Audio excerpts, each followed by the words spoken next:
আমার প্রিয় ষষ্ঠ শ্রেণীর ছাত্রছাত্রীরা, সামনেই তো তোমাদের সেকেন্ড ইউনিট টেস্ট এক্সাম 2026। ইতিহাস নিয়ে চিন্তা করছো? সেই চিন্তা দূর করার জন্য আজকে চলে এসেছি তোমাদের সামনে ইতিহাসের কিছু গুরুত্বপূর্ণ এবং ইম্পর্টেন্ট সাজেশন নিয়ে। তোমাদের সময় থাকবে 1 ঘন্টা 40 মিনিট এবং তোমাদের মার্কস থাকবে 50 নম্বরের। তো চলো ভিডিওটি শুরু করা যাক। সবার প্রথমে তোমাদের থাকছে প্রতিটি প্রশ্নের মান 1 নম্বরের জন্য তোমাদের সামনে কিছু গুরুত্বপূর্ণ এবং ইম্পর্টেন্ট প্রশ্নপত্র তুলে ধরা হচ্ছে। একে রয়েছে গৌতম বুদ্ধ জন্মগ্রহণ করেছিলেন কোথায়? শাক্য বংশে। 2 রয়েছে জৈন ধর্মের মোট তীর্থঙ্কর কতজন ছিল? 24 জন। 3 রয়েছে জৈনদের প্রথম তীর্থঙ্কর কে ছিলেন? ঋষভনাথ। 4 রয়েছে আলেকজান্ডারের সেনাপতি কে ছিলেন? সেলুকাস নিকোটার। 5 রয়েছে শশাঙ্ক ছিলেন কোন দেশের রাজা? গৌড়ের রাজা। 6 রয়েছে নন্দবংশের শাসন শেষ হয়েছিল কত খ্রিস্টপূর্বাব্দে? 324 খ্রিস্টপূর্বাব্দে। 7 রয়েছে সকলোত্তর প্রথনাথ উপাধি গ্রহণ করেছিলেন কে? হর্ষবর্ধন। 8 রয়েছে খারবেলের কথা জানা যায় কি থেকে? হাতিগুম্ফা শিলালেখ থেকে। 9 রয়েছে মৌর্য বংশের শেষ সম্রাট কে ছিলেন? বৃহদ্রথ। 10 রয়েছে অর্থশাস্ত্র কার লেখা? কৌটিল্য। মেগাস্তেনিসের লেখা বইয়ের নাম কি? ইন্ডিকা। প্রথম পর্বের।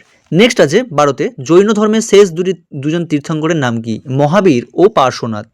13তে রয়েছে বৈদিক যুগের গুরুদক্ষিণা ছিল কি দান? গোদান। 14তে রয়েছে আর্যদের আদি বাসস্থান কোথায় ছিল? সপ্ত সিন্ধু অঞ্চলে। 15তে রয়েছে রুদ্র দমনের কথা জানা যায় কোন শিলালেখ থেকে? জুনাগড় শিলালেখ থেকে। 16তে রয়েছে মেগালিথ হলো কি? পাথরের সমাধি। 17তে রয়েছে গৌতম বুদ্ধের প্রথম নাম কি ছিল? সিদ্ধার্থ। 18তে রয়েছে দক্ষিণ ভারতের একটি মহাজনপদের নাম কি? অসমক। 19 রয়েছে ভারতীয় উপমহাদেশের জনপ্রিয় মহাকাব্যের নাম কি? রামায়ণ ও মহাভারত। নেক্সট 20তে রয়েছে নাসিক লেখ পাওয়া গেছে কোথায়? মহারাষ্ট্রে। 21 রয়েছে হর্ষচরিত কার লেখা? বাণভট্টের। 22 রয়েছে বিদ শব্দের অর্থ কি? জ্ঞান। 23 রয়েছে সংহিতা কথার অর্থ কি? সংকলন। 24 রয়েছে প্রথম বৌদ্ধ সংহিতি সভাপতি কে ছিলেন? মহাকাশ্যপ। 1 নম্বরের জন্য তোমাদের সামনে 24টা আমি বেছে বেছে কয়েকটি প্রশ্ন দিয়েছি, তোমরা এগুলো খুব ভালো করে রেডি করবে। এছাড়াও তোমরা কিন্তু অবশ্যই করে তোমাদের টেক্সট বুক অথবা সহায়িকা বুকের প্রশ্নপত্রগুলো কিন্তু তোমরা অবশ্যই নেড়ে চেড়ে দেখবে, কারণ 1 নম্বরের প্রশ্ন কিছু বলা যায় না যে কোনটা স্যার তোমাদের স্কুলে স্যার দিয়ে দিতে পারে, সে সম্পর্কে কিন্তু কারোর কোনো আইডিয়া থাকে না। ঠিক আছে, তো তোমাদের এগুলোই তোমরা করে যাবে। নেক্সট আসছে প্রশ্নের মান 2 নম্বরের জন্য কিছু গুরুত্বপূর্ণ প্রশ্নপত্র তোমাদের সামনে। 1 রয়েছে জৈন ধর্মের ত্রিরত্ন বলতে কি বোঝো? 2 রয়েছে বেদের অপর নাম শ্রুতি কেন? 3 রয়েছে শ্বেতাম্বর ও দিগম্বর কাদের বলা হয়? 4 রয়েছে গৌতম বুদ্ধের ধর্মগ্রন্থের নাম কি? বৌদ্ধদের ধর্মগ্রন্থের নাম কি এবং এটিকে কয় ভাগে ভাগ করা যায় ও কি কি? 5 রয়েছে কনিষ্কের মূর্তিটি দেখতে কেমন ছিল? 6 রয়েছে ষোড়শ মহাজনপদ কি? 7 রয়েছে ক্ষত্রপ কাদের বলা হয়?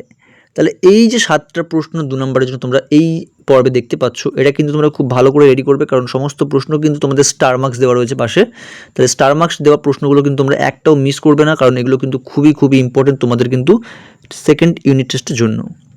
নেক্সট রয়েছে 8 সভা ও সমিতি কাকে বলে? 9 রয়েছে দ্বাদশ অঙ্গ কি? 10 রয়েছে আর্য সত্য বলতে কি বোঝো? 2 নম্বরের জন্য এই 10টাই প্রশ্ন। নেক্সট আসছি আমরা প্রতিটি প্রশ্নের মান 3 নম্বরের জন্য তোমাদের কিন্তু প্রশ্ন অবশ্যই থাকবে, তোমরা কিন্তু অবশ্যই করে কিন্তু করবে। 1 রয়েছে চতুরাশ্রম টিকা লেখো, খুবই গুরুত্বপূর্ণ, মোস্ট ইম্পর্টেন্ট। 2 রয়েছে মহাপঞ্চব্রত কি? 3 রয়েছে অশোকের ধম্ম কি? 4 রয়েছে হাতিগুম্ফা শিলালেখ থেকে কি জানো তা লেখো বা কি জানা যায়? 5 রয়েছে কি কারণে মগধ বাকি জনপদগুলির মধ্যে বেশি শক্তিশালী হয়ে উঠেছিল, তার কারণ লেখো। এটা কিন্তু তোমাদের 5 নম্বরের জন্যও কিন্তু অল্টারনেটিভ হিসেবে কিন্তু তোমাদের দিয়ে দিতে পারে। তো তোমরা 3 নম্বরের জন্য করবে, 5 নম্বরের জন্য কিন্তু এই প্রশ্নটা অবশ্যই করবে।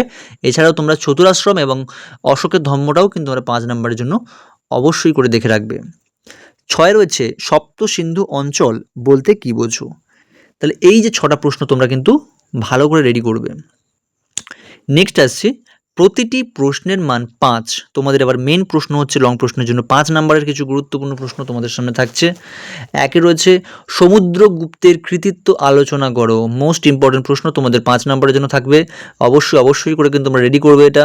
2 রয়েছে অন্যান্য মহাজনপদগুলির মধ্যে মগধ কেন শক্তিশালী হয়ে উঠেছিল, তোমাদের এটা আগে 3 নাম্বারের জন্য প্রশ্ন তোমরা কিন্তু পেয়েছো অবশ্যই করে, তো তোমরা কিন্তু ভালো করে এটা রেডি করবে। 3 রয়েছে বৈদিক যুগের শিক্ষা ব্যবস্থা কেমন ছিল তা লেখো, এই প্রশ্নটাও কিন্তু মোস্ট ইম্পর্টেন্ট। 4 রয়েছে ষোড়শ মহাজনপদ কি, একসাথে থাকবে বর্ণাশ্রম প্রথা সম্পর্কে যা জানো লেখো, খুবই গুরুত্বপূর্ণ প্রশ্ন, এটাও কিন্তু তোমরা কিন্তু অবশ্যই করে করবে, তোমাদের কিন্তু পার্ট করে কিন্তু আসতে পারে, 3+2 অথবা 2+3ও আসতে পারে।